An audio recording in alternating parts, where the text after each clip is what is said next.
Hi guys, Dr. Garrett Coleman here with GuerrillaZen Fitness. Today we're going to be going over how to bulletproof your lower back.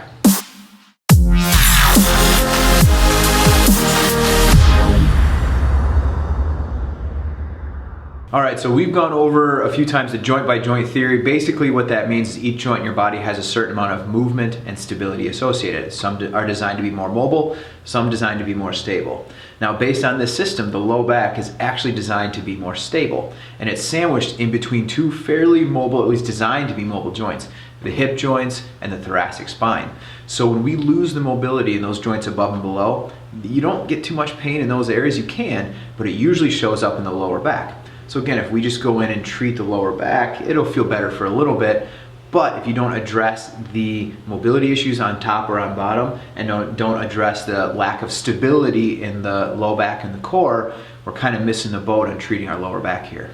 Yeah, so in other words, when the upper back, the thoracic spine, becomes stiff and the hips become stiff, that causes the lower back to become unstable, to have too much uncontrolled motion going on. And that is what is likely the cause of most, degeneration of the low back and injury that occurs there. So the way to address that, which is what we're going to be showing you today, is to bring more mobility to the areas above and below the lower back, the upper back and the hips, as well as strengthening the core to help actually provide extra stability through your muscles in the low back. There is a diagnosis out there called non-specific low back pain. That's what people diagnose you as if you go to the doctor for back pain. In my experience, there is no such thing as non-specific or no-cause low back pain. There's always a pattern, there's always a movement deficiency or stability problem somewhere in the system. It's just about finding that and treating the cause of it, not just working on the symptoms of it. So these next two things are my favorite ways to free up the thoracic spine, the mid-back, as well as the actual hip joints here. Alright guys, so this first exercise is designed to increase the internal rotation in the hips. Internal rotation tends to be the most restricted to people, especially who sit a lot. So the first one is pretty simple. Just lay on your back here, knees at about 90 degrees, and all you're going to do is let one drop in, and you should start to feel a pull or a stretch right through here. You want to try and keep your hip on the ground. If it comes up a little bit, I'm not too worried about it. Then you can take your other leg and just add a little bit of overpressure to it, and then come back out. Obviously make sure to do both sides. Okay. So this concept's really important. I see a lot for golfers, because in the golf swing you need to be able to get your hips around to complete your swing. If they don't have that hip mobility available, a lot of times what will happen is they pull it out of the low back. One of the main injuries for golfers, low back pain, disc injuries, and that's directly from the lack of rotation in the hips and the mid-back.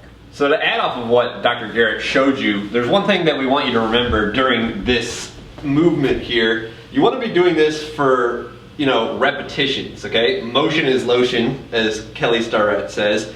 The more reps you do of this, the more mobile the hip joint will gradually become over time.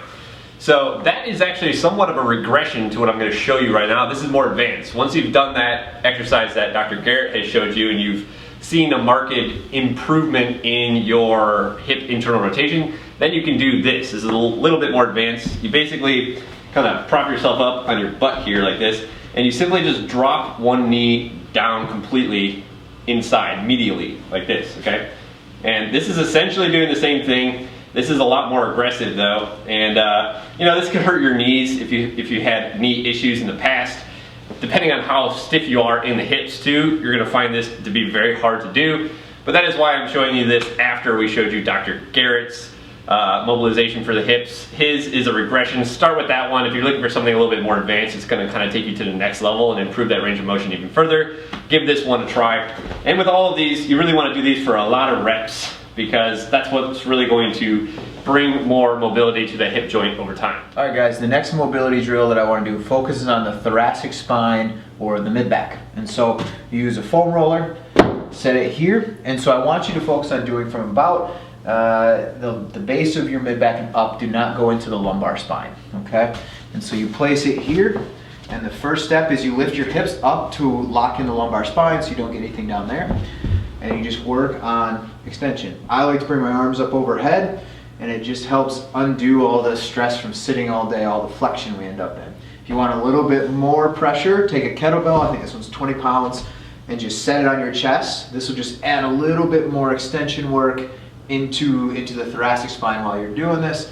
just move up and down. There's no wrong way to do this except going into the lower back, but it just helps to add extension, better mobility into your thoracic spine, which ultimately takes stress out of the lower back. We also talked about this in another video, but you want to be kind of using the foam roller as a fulcrum to get your spine to bend over. So even just like kind of relaxing and letting your chest bend over it, and really trying to encourage that bending from happening here instead of just rolling up and down, you might find that is extra helpful in bringing more mobility to the thoracic spine as well. While the actual lower back, the lumbar spine, is designed to have some motion, there needs to be a clear distinction made between strength and stability. And so a lot of the core exercises, traditional core exercises that are designed for strength. So strength is the ability to produce force to move an object or to move your body.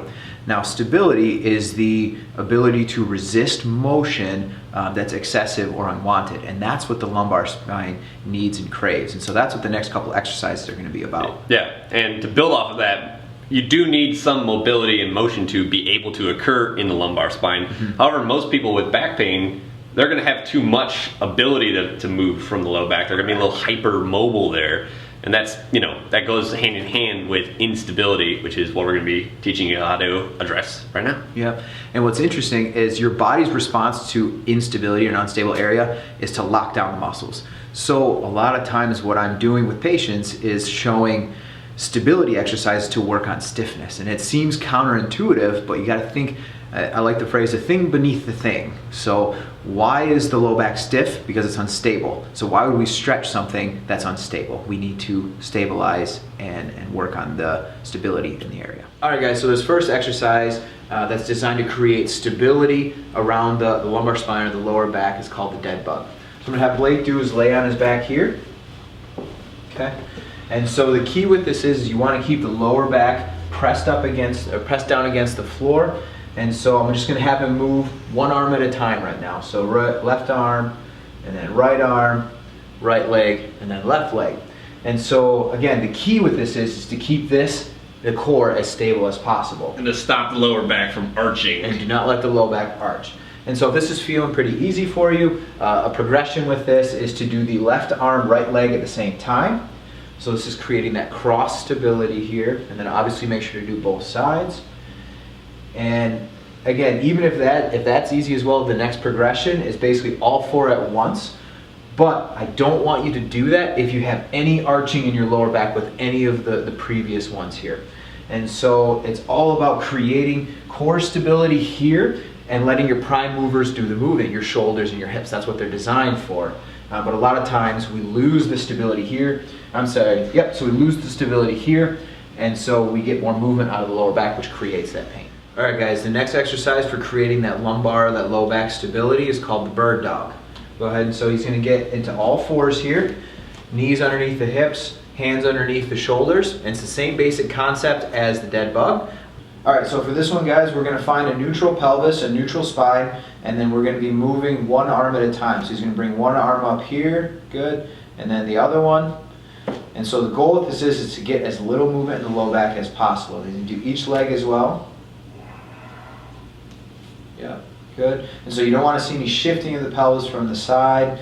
Good, and the other one. So if that's feeling pretty easy, what I want you to do is do the right arm, left leg, same basic thing as the dead bug at the same time. That increases the stability stress on the lower back, and it helps to create that stability while you move your prime movers, your hips, and your shoulders. All right guys, so this last one to create that core stability I call the side lying hip hinge. And so what it is, you start out in basically kind of a side plank position, knees bent to about 120 degrees, elbow right underneath the shoulder. And so the movement is you're going from here straight up to here with your pivot point being on the knee and on the elbow, and then you sit back. And that's the key, is I want you to go from a little bit of hip flexion to hip extension here. Okay, and so technically this is a movement of the core, but if you really think about it, we're getting the movement out of the hip joint while we're stabilizing the core. This helps to hit the lateral chain of fascia of our movement patterns to create that lateral stability. This is really good for people who are on one foot a lot in sports, say soccer, basketball, a lot of running techniques, a lot of running sports. And the movement again is you just pivot forward, okay, and then you sit back again. You don't have to lift a leg if you don't want to, It's just ingrained in my pattern because I've done this a lot for my sports here. So to wrap up this video, guys, just remember our body's really good at compensating for the patterns that we put it through all day, the little problems that we develop, and a lot of times the pains we develop are not actually caused in that area, but are things further upstream or downstream. And so being able to take a step back and look at what's creating this problem ultimately will allow us to fix it in the long term.